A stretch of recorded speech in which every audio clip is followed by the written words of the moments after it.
Well, we're not a perfect building in terms of our utilities. I can think over the 43 years of the building, we've had a couple of major sewer explosions that can make for a really nice time. One of those occurred around Thanksgiving, sometime in the mid-1970s, made for a wonderful cleanup, particularly as everything was kind of flowing outward toward the hardwood. And that was a time when we used to have a portable basketball floor in the arena. The true assembly hall floor is 8-inch thick concrete. So we had the basketball floor on top of it, and the great fear was seeing all that sewage running toward going underneath the court, which would have been a huge mess. And that was repeated somewhere about 83, 84, somewhere along in there on a little 5 weekend. And it's kind of fun when you try and muster a work crew on a Saturday morning at 6 a.m. and tell them that there's a sewage flood happening on the court of Assembly Hall. There was another occasion where the main sewage line coming in the south end of Assembly Hall had a backup, and we had to dig about 18 feet straight down. The sewage line was that far in depth, and so here's this huge hole, not much different maybe than the construction we're undergoing right now, but it was a huge hole about 18 feet deep trying to get down to that sewage line. The building itself, there were a lot of value engineered components that went into getting the building completed. It actually was delayed 10 years in construction because of not having enough bonding capability. And when we finally got it under construction in 1967, why then we had to look at how much we could afford to build, and parts of the building are not air conditioned because of that bonding cap.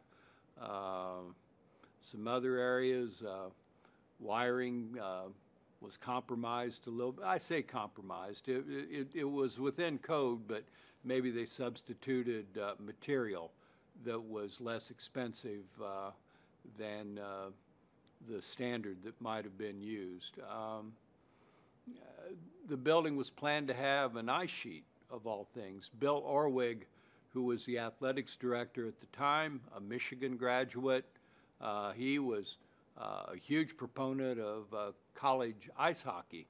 And so he very much wanted to see ice in the building, but that was another value engineered feature that was dropped at the last moment to keep cost within line.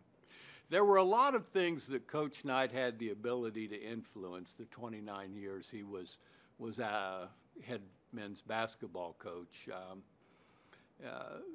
It seemed like every time he won a national championship, why, all of that was the year that we negotiated a new local television contract. For almost all of those 29 years, WTTV Channel 4, Bloomington, Indianapolis, held the contract. But there was about a 2-year period, I think, where another Indianapolis station at least had the Bob Knight Show, which was one of the highest ranked locally produced television shows in Indiana during those 29 years. But I don't know that Coach Knight was anti-ice hockey. There were a lot of concerts that maybe didn't see the opportunity to be in Assembly Hall because basketball, by agreement with the university administration, had first rights on practice use in the building.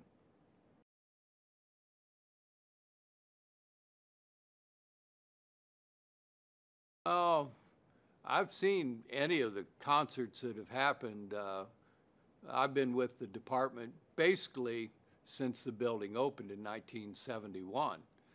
First as a student for its first 2 years, and then a volunteer for 3 years, and now I'm in my 40th year full-time working in the department. But I miss the Rolling Stones when they played here. I think it was in '75. My mother washed 2 tickets to Elvis Presley in a pocket of a pair of pants, so I didn't get to see that. But my attendance has been 100% basically in whatever concerts have come since. I don't think I have any DVDs, or I don't have them tagged on an iPhone for Smashing Pumpkins or any of those groups that played the building, but I'm a little more mellow type person than that. My wife at one point insisted I had to take her to Barry Manilow. So we saw that in Assembly Hall, and that was a lot of fun. He was a good performance. Jim Cramer was a good performance when MSNBC came in and did the Money Show and had Mark Cuban. You know, there's been a lot of things outside of basketball that have played the building and been very popular. 2008 was a year where the primaries, as late as Indiana has a election primary in May, Indiana primary results had an impact on the national nomination, and that was the first election of Barack Obama. But he was obviously in a primary fight with Hillary Clinton, and so we, on short notice, ended up with 3 major political presentations during that April-May period. Obama was here, Hillary Clinton was here. Yeah, when you get 5 days' notice, Senator Obama's coming in as part of his presentation. Secret Service will be in to sweep the building tomorrow, establish protocol on security, and wow, you know, there's just a lot of things. You jump through the hoop and make sure everything works out. They show up on day of event and have their magnetometers, their walk-through security, the wands and everything, that they pat down people and make sure it's a safe environment for all, and a lot of people surrounding the building. It's interesting watching all the security that goes into those types of activities.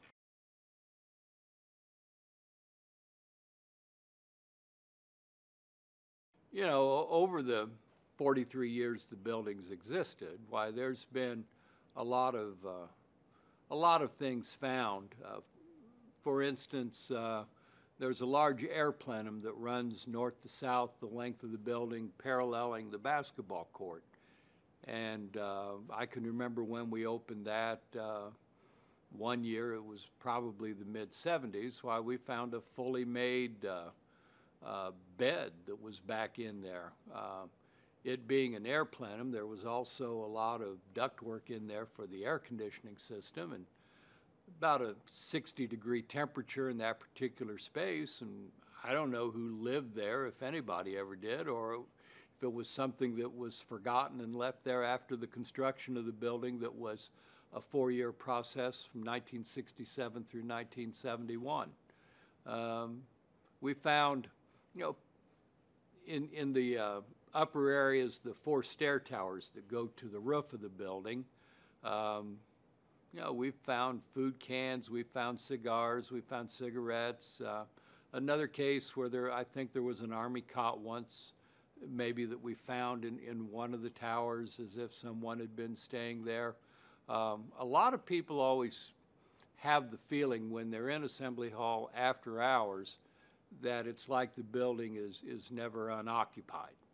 And I don't know that that's the case. I mean, there are about 70 doors where you can get into the building, so some people have been very creative along those lines, and we've never had anybody threatened, but we've had some 911 phone calls made of, will you come and help check the building for me? You know, a lot of people, particularly maybe some of our females, if they're working after hours in the evening, they feel a little uncomfortable with the way a you know, this being the Halloween season right now, thinking about a hallway that goes back, and there's a T and another hallway on the back of that, and they just feel the sensation that there's somebody there when there really isn't.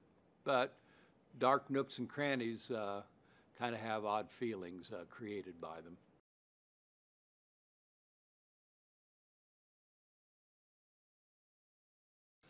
Well, the Mop Lady, an interesting character. Her name was Martha Webster. She was a lyric opera singer from Chicago, and Cranfield Advertising that did the Farm Bureau insurance package back in the late 1970s wanted to create an opening for the telecast on Channel 4 of Indiana basketball. So they came up with a concept for Indiana and one for the other school up in West Lafayette. That one was a tuba player in an attic playing some song that I really don't want to dignify the title of Hail to Purdue, but ours was a takeoff on Shirley the Maid.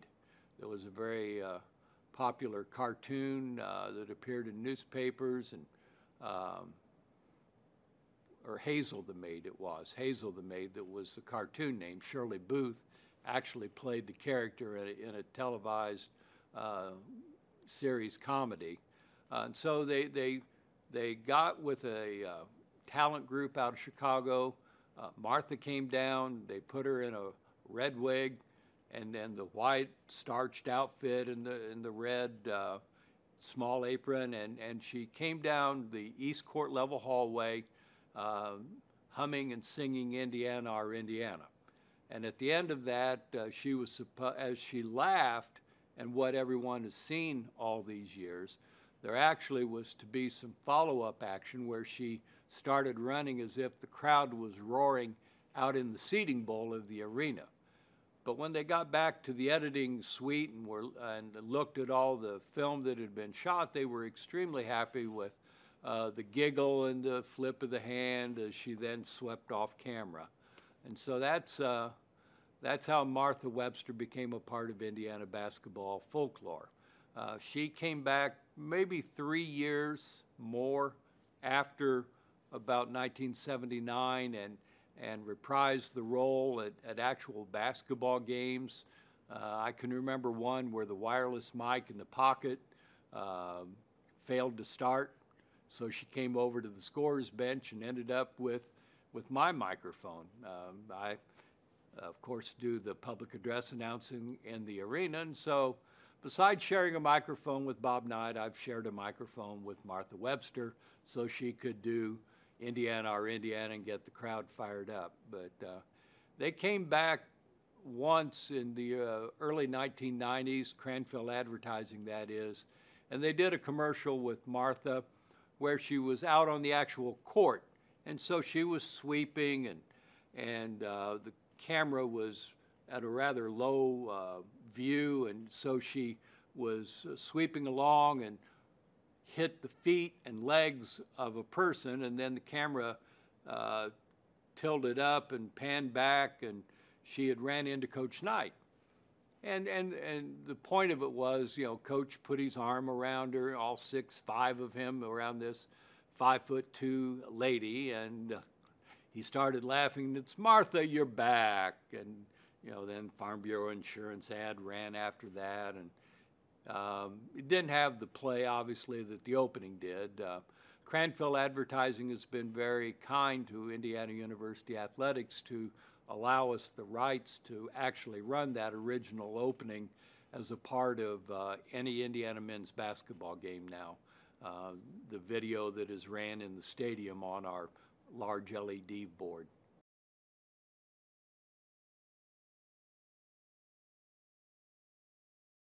He smiled.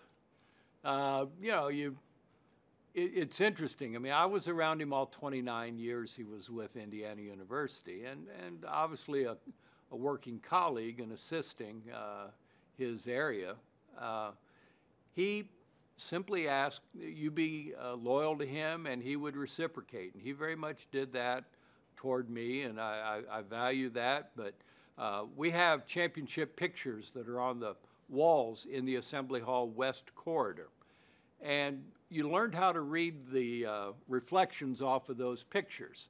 If you saw this hulking figure in a red sweater coming down the hallway from the south end of the building where men's basketball was located, you might be known to turn around and go the other way so you maybe didn't have to run into him, particularly if there'd been a loss the night before.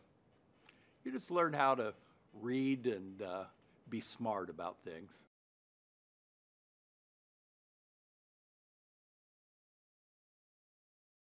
The Assembly Hall has reached the point at 43 years of age, thereabouts. It's a tired building.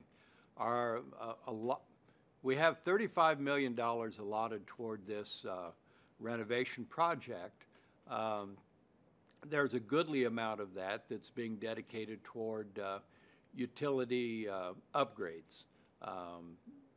We have holding tanks for chilled water, or hot water, I should say. We have pumps that circulate chilled water, and they've ran hard for 43 years and now need to be replaced. So we're doing a lot, but we're not doing everything. That will help greatly. Fans this year won't see as much as they will in the 2016-2017 season, 1 year hence. We're redoing all of the public bathrooms throughout the building. We weren't able to get as good a start this first year of construction, but in the second year, there will be a lot of new countertops, new sinks, new partitions, new floor tile, a great paint job done throughout, concession areas that will be modernized, the east and west main concourses, the area where people mix and mingle before they go into the seating bowl will be upgraded. A lot of LED televisions included as a part of that. Certainly the south lobby will be a huge improvement. It's going to have a ceiling that will be about 70 feet tall. As people might remember, the footprint of the south lobby, about the point where you stepped on the curb to come under the canopy roof and into the building, that's going to be the new exterior entry for the south lobby. So it actually doubles in size. I mean, the south lobby is going to be a huge gathering point for Indiana fans, and there'll be a lot of memorabilia and virtual displays that'll be a part of that. It's going to be very exciting. Terrazzo Flooring, resin flooring will come in and replace sealed concrete. We're actually going to replace all the seat bottoms and chair backs in the near 15,000 theater seats that are in the arena. Again, those are the original seat bottoms. You can't begin to believe how many phone calls you can receive on the morning after a basketball game where somebody said, "I had a spring in my butt last night. What are you going to do about that?" Well, we're going to change the seat bottom. And so we have a supply that has gotten rather depleted, and so now we're going to go to the extent that will make a big improvement of replacing and updating all of those.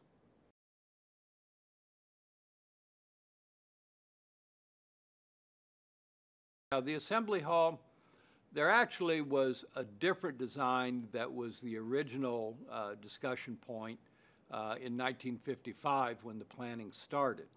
It was to be an 8-sided single-level structure, which meant, 8-sided, the idea of the parallel, the end court, and then the 4 angled corners that would draw everything together.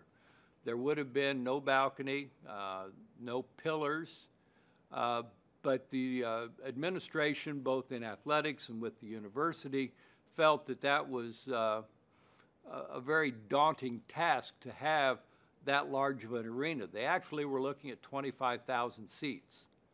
And so they got scared of the idea that the university was going to be obligated to that large of a facility.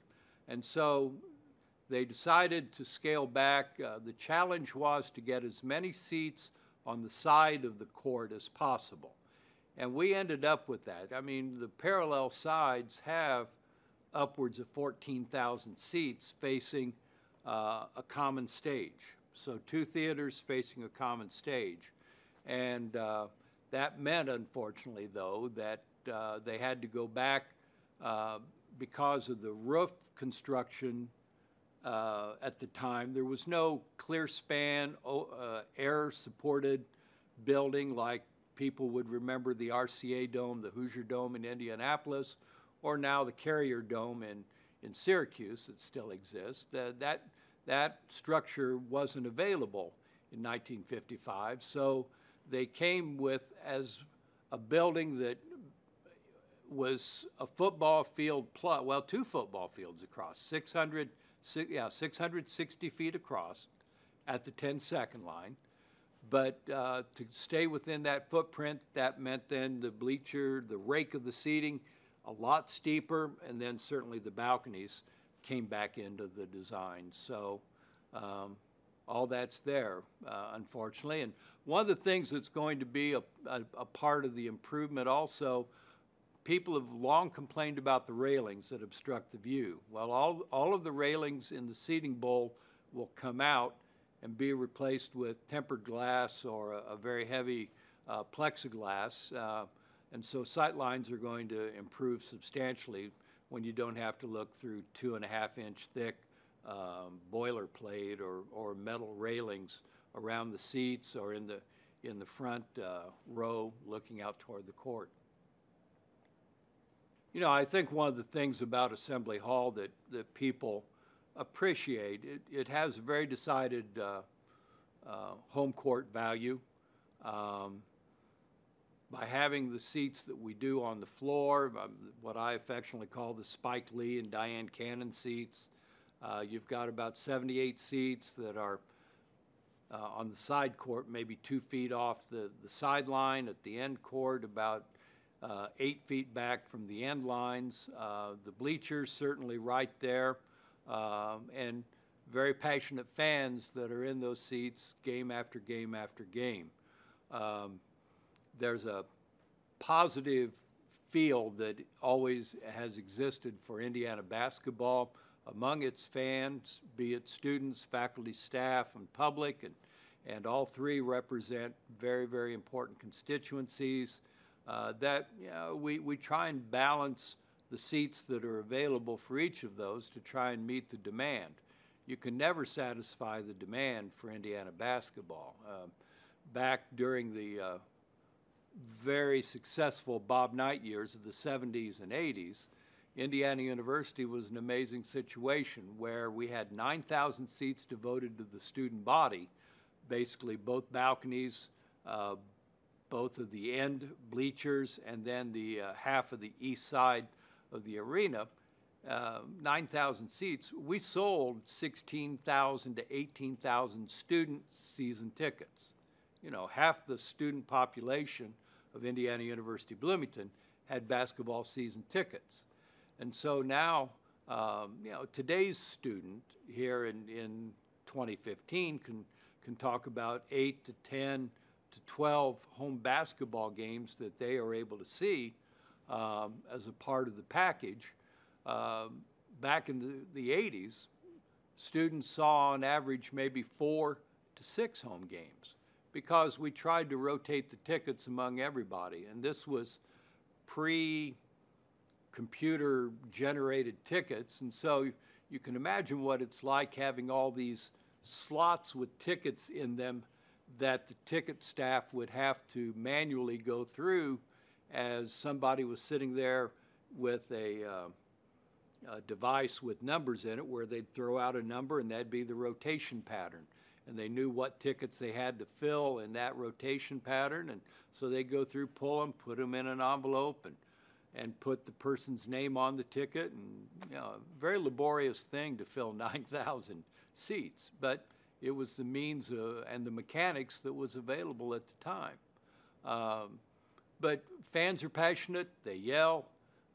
You know, the only thing I get a little disappointed about, there's a negativity that seems to be strong about basketball or fan support now. You've got to belittle the opponent. And that's never been the heritage of Indiana basketball that I know. Now, of course, I'm very much from that period of Bob Knight. And having now, in getting ready for my 39th year of announcing, 25 of those years were with Coach Knight. In the early years before the NCAA changed its rules, Coach Knight was known to participate with my announcing. He would come over and grab the mic because I didn't want to get strangled with it being taken off my head. I wear a headset when I announce, and he would remind the fans of the heritage of Indiana basketball and stop that chant.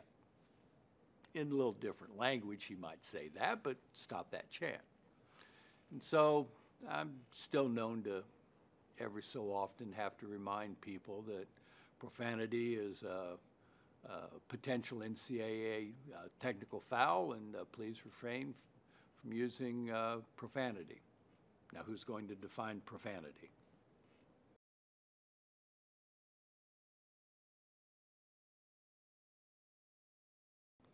You know, I think the thing that I enjoy the most, it's a huge community facility. Where I sit for basketball games at the scorer's bench, basically the lower 15 rows maybe of the west side assembly hall is loaded from the court as people, they don't like the steep stairs. So they come in on the court and then walk up. It's easier for them to walk up than it is to come down. They've got to stop and talk to me. Or they rub my head, and granted, I've got a little glare back through all of that, but all of a sudden I'll get these pats on the head, or I'll get somebody touching my shoulder. Any number of them will lean down and start saying, "Hey, Chuck." Well, okay, I said earlier I'm wearing a headset. I have a little microphone that just sits on the corner of the lip, and if I have the mic open, they sure don't know that fact, and so they get to participate in whatever I'm reading at the moment. You know, it's like I say, it's a great community building. I get to see a lot of people from around the state. They stop and visit. They talk. You get to know their families. They bring friends in all the time, and they want to introduce the friend to the voice they're going to hear at the game. So say hello to Chuck Crabb. And so I don't turn as smoothly now anymore as I once did. So sometimes I don't know who I'm necessarily talking to. I have to kind of focus on the sound of the voice to maybe place who it is that's behind me. But it's a, it's a great thrill. It really is. It's a great, where I sit and announce the games, it's a great seat. I mean, whenever I finish my career, I'm not probably going to be issued a ticket that good. I'll probably be a volunteer usher that they'll put up in section M in the entryway in the balcony. So I, maybe having enjoyed 4 decades of announcing and being on court level, I'll be 200 feet from the edge of the court in the row 16 of section M. I'll be as far away as I can be from the court instead of right on top of it.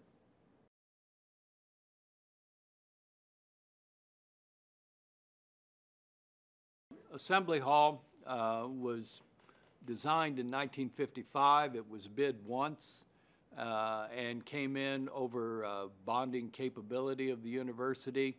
The university had other commitments, building Memorial Stadium, Gladstein Fieldhouse, and the Hyper Edition that includes Royer Pool. And so it was held for 10 years until the bond market became more favorable.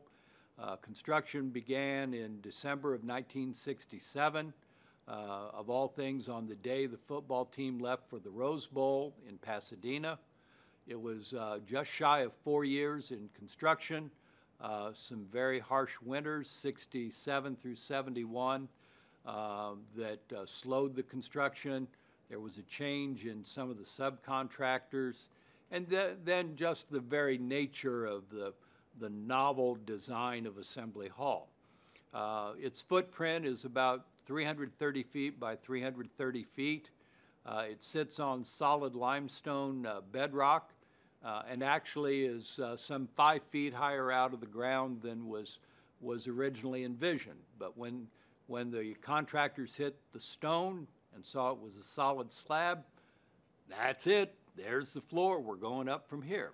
And so they did the floor, then they did the side walls and the end walls, and then became the very time-consuming task of stringing the cables that are the roof support. In principle, the roof of Assembly Hall is exactly like the Golden Gate Bridge or the Mackinac Bridge in northern Michigan that connects the UP with lower Michigan. And so that all was spun wire by wire in putting together 56 cables that are about 3.5 inches in diameter. It opened in October of 1971, the first event being Bob Hope and Petula Clark for Homecoming Show 1971. The first basketball game was against a touring national team from Australia, an exhibition game. And then Ball State was the first regular season game. Dedication game came in December of 1971 when Indiana beat Notre Dame 92-29 in the first year of Bob Knight at Indiana versus Digger Phelps at Notre Dame. John Ritter, Indiana forward from Goshen, actually outscored Notre Dame's 29 points in that particular game. It's been a constant sellout, all except, well, the early 2 years before we went to St. Louis in 1973 and lost to UCLA in the NCAA semifinal game in Bill Walton. We averaged maybe about 10,000 and then in attendance, and then in 1974 it took off and then was a sellout basically from 1974 through the year 2000. Certainly the firing of Bob Knight split the Indiana University family, the Indiana basketball family, and so we had some years to kind of wandering in the wilderness, if you will, where you had a split camp and a lot of fans stayed on the sidelines, but then when Coach Crean came and played off the theme of It's Indiana, the idea of bringing basketball fans, students, public, the former players back as a part of Indiana basketball. He certainly was blessed with the great team with Christian Watford, Cody Zeller, and Victor Oladipo, and that group that was #1 ranked for, what was it, about 10 weeks out of the season, and we've been a sellout ever since that particular team in, 2011. So it's been exciting to see the way the building fits in the social fiber of the state, and it's, it's a great asset for Indiana University, and one that the university chose with its $35 million renovation project to be continuing the heritage pretty much with that specific building.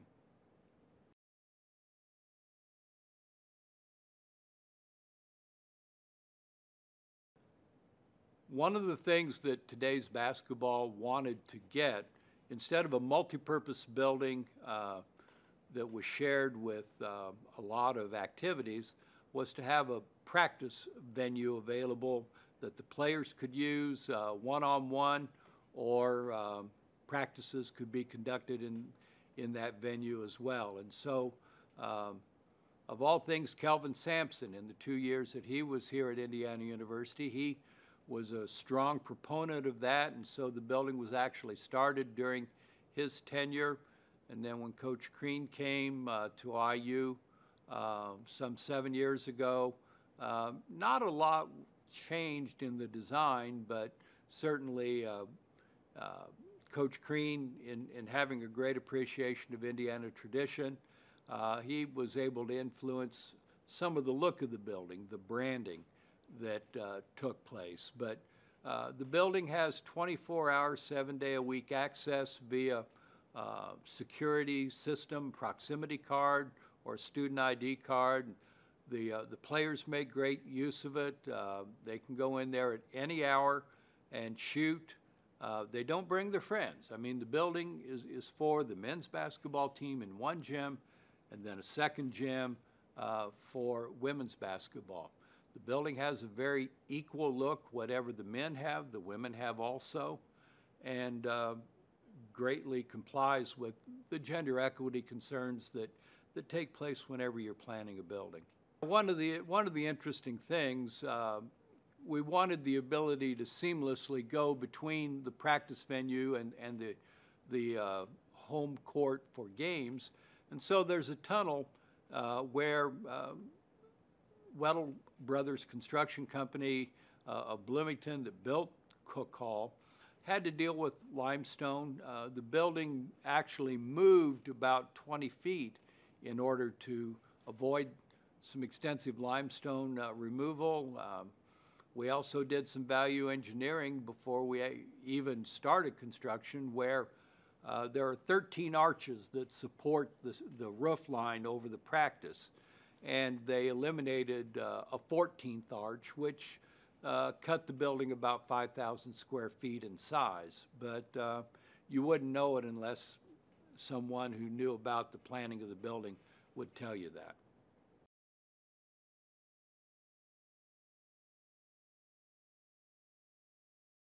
Just very happy to have this opportunity to share a little bit about the facility. Somehow, being the senior member in terms of employment with IU Athletics, I'm kind of the institutional historian or memory, if you will, of what's happened, when it's happened, and you know, that's kind of a humbling thing. I remember as a student in my freshman and sophomore years where I would actually crawl over fences and around plywood to get into this construction process called Assembly Hall, and seeing the final 2 years of construction, it made for great material for a journalism class to go out there, and everyone would always, well, how'd you get in there? And I'm like, I never tell my secrets of how I get into the building, but you get a little different status in your class when you have that type of opportunity.